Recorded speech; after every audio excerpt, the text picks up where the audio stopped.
नंगे पैरों अकबर आया, सोने का नक्षत्र चढ़ाया, सुन मेरी देवी पर्वत वासिनी तेरा पार न पाया।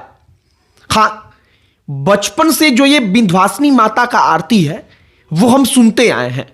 जब घरों में विंध्यवासिनी माता की आरती होती थी और आपने और बड़े पैमाने पर लोगों के बीच ये आरती जो है वो प्रसिद्ध रहा है। अब हम इस आरती की चर्चा क्यों कर रहे हैं? क्योंकि कुछ ऐसा ही थावे वाली माता का जब श्रृंगार करने अमरेंद्र कुमार पांडे उर्फ पप्पू पांडे पहुंचे तो ऐसा ही नजारा था। थावे वाली माता का मुकुट चोरी हो गया। 1,08,00,000 रुपए तक का, 8 लाख रुपए तक का, माफ करिएगा, उनका गहना चोरी हुआ था। जो डेटा है वो यही कहता है।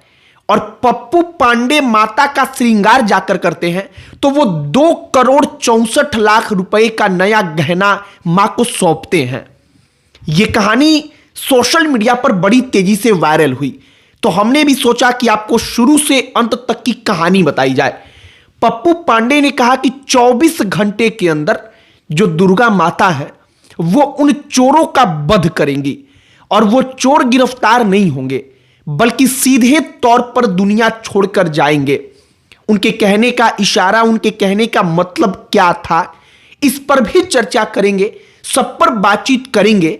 लेकिन आगे बातचीत करने से पहले हमारा नमस्कार स्वीकार करिए। हमारा नाम मोहित कुमार सिंह है। पप्पू पांडे गोपालगंज में एक विधानसभा सीट पड़ता है कुचायकोट। कुचायकोट विधानसभा सीट से एक बार नहीं बल्कि दशकों से उनका कब्जा है, उनका राज है और वहां के सरकार वही है।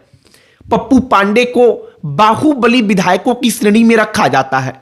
एक बाहुबली जिसके बिना गोपालगंज जिले में शायद कुछ भी कर पाना संभव नहीं है। कुछ भी करना है तो उनका आशीर्वाद चाहिए, ऐसा कहा जाता है। अब पप्पू पांडे इस बात का ऐलान करते हैं कि थावे वाली माता का श्रृंगार करेंगे। जो मुकुट चोरी हुआ है उस मुकुट के स्थान पर दूसरा मुकुट लाकर मां को हम सौंपेंगे, मां को पहनाएंगे। इसके बाद वहां पर पप्पू पांडे जाते हैं। पप्पू पांडे का एक और जो वीडियो है वो सोशल मीडिया पर वायरल है, जहां पर वो कहते हैं कि जब हम गहना बनवाने के लिए दुकानदार के पास गए तो सोनार ने हमसे पूछा कि कितने तक का गहना बनवाना है। हमने अपनी गाड़ी के बारे में कहा कि 5 करोड़ की गाड़ी से हम चढ़ते हैं तो मां के लिए हम कितना दे सकते हैं, बस उसी हिसाब का बना दीजिए। और उस सोनार ने 2,64,00,000 रुपए का गहना दिया। उस गहने में क्या क्या है जरा ये भी जान लीजिए। मां के लिए बिंदी है, दुर्गा मां के लिए एक बिंदी है सोने की। बिंदी के बाद से उनका मुकुट है, मुकुट के बाद से मां का हार है, हार के बाद से कान की बाली है।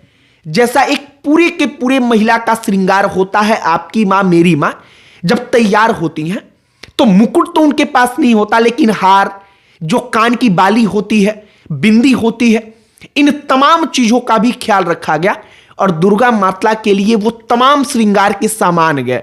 इसके अलावा चूंकि वो भगवान है तो उनके लिए उनका मुकुट गया, वो मुकुट जो चोरी हुआ है। पप्पू पांडे 2,64,00,000 रुपए का गहना वहां पर चढ़ाते हैं तो एक बार फिर से ये तमाम चीजें चर्चा का विषय बन जाती हैं। पप्पू पांडे जब वहां पर गए तो वहां पर कई हजार की संख्या में बाकी लोग इकट्ठा थे। थावे मंदिर के प्रांगण में वैसे भी अगर आप जाएंगे तो वहां पर माता रानी के दरबार में हमेशा सैकड़ों लोगों की भीड़ होती है, हजारों की भीड़ होती है। लेकिन चूंकि पप्पू पांडे वहां पर गए थे तो भीड़ और ज्यादा थी। और जब हमने शुरू में आपको नंगे पैरों अकबर आया, सोने का नक्षत्र चढ़ाया वाला आरती सुनाई तो ये हमने इसलिए सुनाई क्योंकि आज जब पप्पू पांडे नंगे पांव गए तो कुछ वैसा ही लग रहा था कि कोई राजा वहां पर मां की खोई अस्मिता को वापस लौटाने के लिए कुछ इसी प्रकार से मुकुट, हार, मां के लिए बिंदी, बाली, सब कुछ लेकर के जा रहा है। अब जो अकबर का वहां पर आरती में लिखा गया है वो इसी बात को दर्शाया गया है कि भारत का बादशाह जो था, जो किंग था इंडिया का उस वक्त पर, वो मां से प्रभावित इतना था कि वो मां के लिए नंगे पांव नक्षत्र लेकर के गया था। पप्पू पांडे भी वहां पर मां की चूंकि गरिमा के साथ अब ये विषय जुड़ चुका था कि चोरों ने चोरी कर ली अब तक उनका श्रृंगार जो था वो वहां पर फिर से वापस मिला नहीं कि उनको पहनाया जाए। तो उन्होंने सब कुछ नया खरीदा और उन्होंने कहा कि अगर 1 लाख जाएगा तो 50 लाख आएगा। उनके कहने का यह मतलब था, मतलब कि अगर मां के पास से इतना अगर कोई छीनेगा तो उसे कई गुना ज्यादा लौट कर आएगा। बहुत लोग दुनिया में हैं देने वाले, एक से बढ़कर एक लोग। फिलहाल पप्पू पांडे की ये 2,64,00,000 रुपए की माता को जो श्रृंगार किया गया है, उनका जो गहने दिए गए हैं उनकी तरफ से माता रानी को, वो चर्चा का विषय बना हुआ है। तो हमने भी सोचा कि आपको कहानी सुनाई जाए। एक और महत्वपूर्ण बात उन्होंने कही, उन्होंने कहा कि 24 घंटे में जो है वो चोरों का वध हो जाएगा, चोर दुनिया छोड़कर चले जाएंगे, माता रानी यह सब कुछ करेंगी। और वो कहते हैं कि जो दुर्गा माता है, जिसने भी ऐसा उनके साथ किया है, वो गिरफ्तार नहीं होगा, गिरफ्तारी नहीं होगी, सीधे चिराई घर में जाएगा। उनके कहने का मतलब होता है कि वो इस दुनिया को छोड़कर ही सीधे जाएगा। जैसे दानवों का वध हुआ था, वैसा ही मां इसका भी वध करेंगी, इन लोगों को भी खत्म करेंगी और इन लोगों को भी 24 घंटे के अंदर मां खत्म कर देंगी। अब यह सब कुछ कैसे होगा हमें तो नहीं पता, लेकिन इन तमाम चीजों के इतर पप्पू पांडे ने वाकई में माता रानी के लिए जो श्रृंगार किया जा करके, जो 2,64,00,000 रुपए का गहना चढ़ाया, वो इसलिए अपने आप में बड़ी बात है क्योंकि पैसा लाखों लोगों के पास है, लेकिन किसी मंदिर में किसी मां को जाकर एक साथ, किसी मूर्ति को जाकर के एक साथ 1 करोड़ 2 करोड़ रुपए का श्रृंगार कर देना, यह सबके बस की बात नहीं है। यह जो कलेजा है वो हर कोई नहीं दिखा पाता, ये बड़ा दिल हर कोई नहीं दिखा पाता।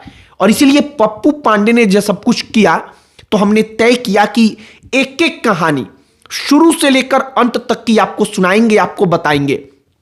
अब एक और प्रश्न है कि जिन चोरों की तस्वीरें जारी हुई, बिहार पुलिस अपने तमाम अलग अलग सोशल मीडिया हैंडल्स से डालती रही, क्या वाकई में उनका कोई पता चला? तो इसका जवाब है कि अब तक तो शायद नहीं चला है। चोर करोड़ों रुपए के गहने लेकर गए, उनके बारे में अब तक कुछ जानकारी नहीं मिली है। सीसीटीवी कैमरा चल रहा था, पूरा का पूरा वीडियो वहां पर दिखता है और वीडियो में खास बात यह है कि उनका चेहरा भी काफी हद तक दिख जाता है। उन्होंने अपने चेहरे को बांध रखा था, लेकिन वो इतने अच्छे से नहीं ढका गया था। लेकिन इसके बावजूद वो अब तक, जब तक हम वीडियो शूट कर रहे हैं, तब तक पकड़े नहीं गए हैं। अब आगे क्या होगा ये तो भविष्य के गर्भ में है, तो हम कैसे बता सकते हैं। लेकिन जो सब कुछ हुआ, हमने वो कहानी आप तक पहुंचाई है।